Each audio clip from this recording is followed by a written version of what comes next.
So what I've learned is that there are two popular schools of thought on the issue of where homosexuality comes from. But both schools of thought are inaccurate. You see, on the one hand, a lot of people believe that it's biological, that people are just born gay. But you know what?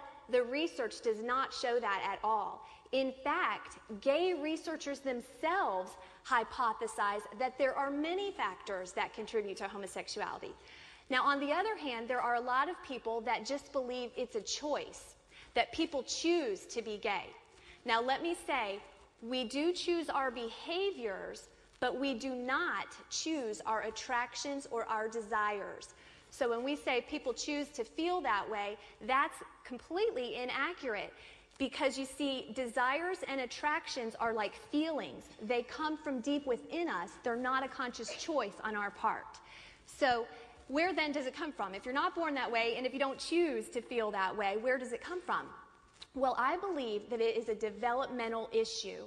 And so I do want to say there are a number of factors that go into human development, and human development is very complex. So I don't want to oversimplify it, but I do want to give you an overview of what would lead to a person to having same-sex attractions. One of the factors is something called gender identity. Now, gender identity is the way a person sees himself in terms of his own gender. So that would be how masculine a boy views himself to be, or how feminine a girl views herself to be. So I want to explain to you how gender identity gets formed in a person's life.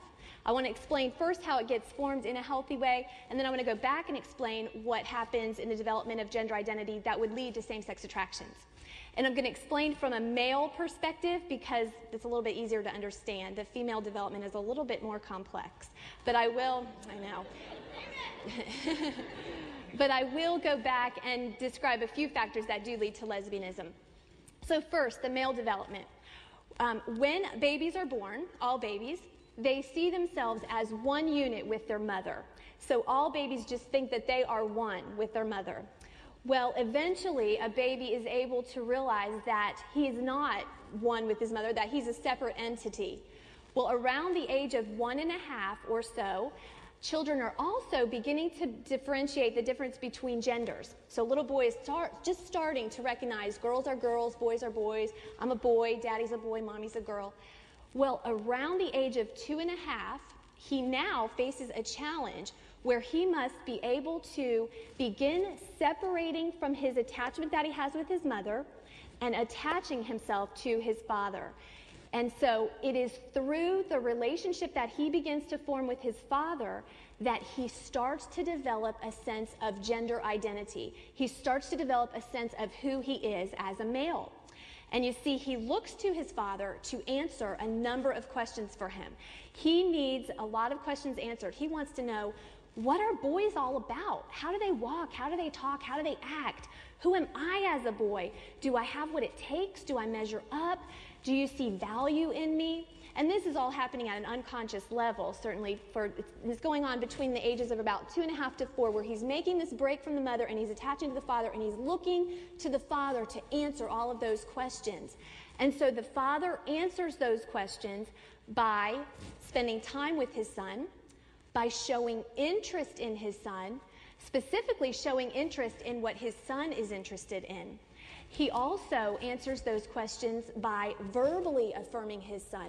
I'm so proud of you. You're such a fine young man. You're so brave and strong. You're so special. And he conveys that information through physical touch, both affectionate touch, like hugging and holding, as well as playful touch, like playing rough together, wrestling. It's actually through physical touch and playing together that a boy develops a sense of his own masculine body. So, as he goes on, at around the age of 5 or 6, he now reaches another stage where this is usually a time when kids are starting school. And so around this age, he now looks to male peers to answer the same questions for him that he needed answered from his dad. What are boys all about? How do they walk? How do they talk? How do they act? Who am I as a boy? Do I measure up? Do I have what it takes? Will you accept me? Do I fit in? And so he looks to the other boys to discover who he is in relation to them. And now what he needs from them is he needs to be accepted and included and affirmed, and he needs to spend several years bonding with members of the same sex. You know, if you've ever noticed, when kids are in elementary school, they really don't want much to do with the opposite sex, do they? You know, girls have cooties. Well, that is a God-given stage of development, because we cannot become interested in the opposite sex until we first understand our own gender. We have to know who we are and what we're all about before we can be interested in the opposite sex. And so boys have then that steady diet of male connecting or male bonding from the time around 2.5 or so all the way up through puberty. And those 10 or so years give that child a strong sense of who he is as a male, so that when he reaches puberty, he now can begin to become interested in the opposite sex. Now he's got a good sense of who he is, so he then begins to become interested in girls. What are girls all about? They're the intriguing, mysterious other gender. So for the boy that develops same-sex attractions or homosexual attractions, this process that I've just described does not happen. So let me go back and explain what happens in that process of development. But again, I will say human development is very complex. So there are a number of factors that contribute, and I'm just going to give you a basic overview. Usually, for the boy who will develop same-sex attractions, around the age of 2.5 or so, there's something that prevents him from detaching from his mother and attaching himself to his father. Either he doesn't have a father. Now, let me say this. I certainly don't in any way want to imply that all boys who grow up without fathers are going to be gay. Clearly, we know that is not the case. There are a number of factors that contribute. This is one of them. And if a boy doesn't have a father figure can step in. But for the boy who ends up with same-sex attractions, either he doesn't have a father that he can connect with, or he doesn't have a father that he perceives as safe and welcoming. Now, let me say a word about perceptions. Perceptions are everything. It's not so much what happens to us that matters as how we perceive what happens to us. So if a boy does not perceive that his father wants that relationship and is safe and welcoming, then he's going to have difficulty connecting with him. You know, the perceptions are influenced by our temperament. So let me just say a few words about that. Well, an example of how temperament influences perceptions is that a child who's more sensitive is going to take things more personally than a child who's not as sensitive by nature. And so temperament affects how we see things that are happening to us. Usually the temperament of a child who will go on to have same-sex attractions is that he's sensitive, so he's taking things to heart that happen to him. He might be taking things personally, even if they're not meant personally. He also, usually the child that ends up with same-sex attractions is usually very smart and very intuitive. He's paying attention to every little detail, and he notices everything that happens. And he tends to take those things to heart.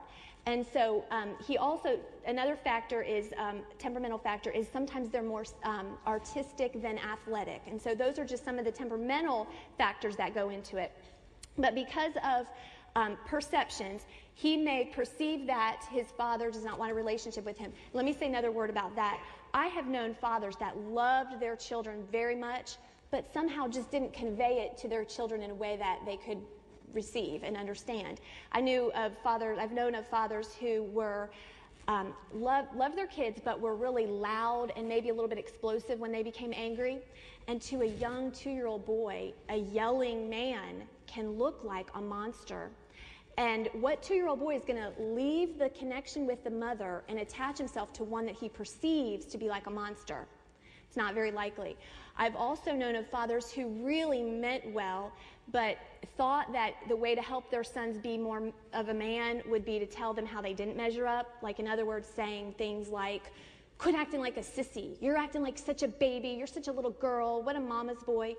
Things like that, although maybe well-intended, to a little child, what a child hears is, I don't measure up. I don't have what it takes. And at that time when their sense of gender identity is forming, great damage can be done. And so for any of these reasons, usually around the age of 2.5 or so, the child has difficulty detaching from the mother and attaching to the father. But he wants to attach to the father because God has put it in the heart of every child, that desire for connection, especially with their parents and with the same-sex parent as well. And so that child is craving for that, and he might try to attach to his father, but if he senses rejection, he will try a few times, but he will eventually give up trying because we can only handle so much rejection. And what happens is he will detach from the father. If he has sensed rejection, he will detach from the father internally and what the father represents. They call this defensive detachment.